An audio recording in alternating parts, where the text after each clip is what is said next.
আগামী দিনে একটা কথা আমি আপনাদের প্রমিস করতে পারি যে আগামী দিনে আমরা বাংলাদেশ জাতীয়তাবাদী দল যদি ক্ষমতায় আসে, we will on up the market, will won the market. আমরা কিন্তু এটা, কারণ গভর্নমেন্টের ওনারশিপ ছাড়া ক্যাপিটাল মার্কেট ডেভেলপ করবে না। আপনি যে বাংলাদেশ ব্যাংক $4 বিলিয়ন জন্য IMF এর পিছিয়ে দৌড়তে হয়, আপনি চিন্তা করেন, কন্ডিশনালিটি নিয়ে মাথা খারাপ হয়ে যেতেছে সবারই সাথে। $4 বিলিয়ন টাকা কোনো টাকা একটা দেশের জন্য? আপনি চিন্তা করেন, কোনো টাকা এটা?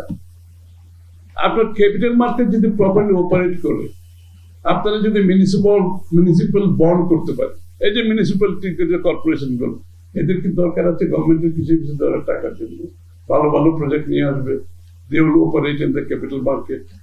আপনারা ক্যাপিটাল বন্ড ইস্যু করবেন, কোনো ব্যাপার। সারা দুনিয়াতে ক্যাপিটাল বন্ড কাজ করতেছে না।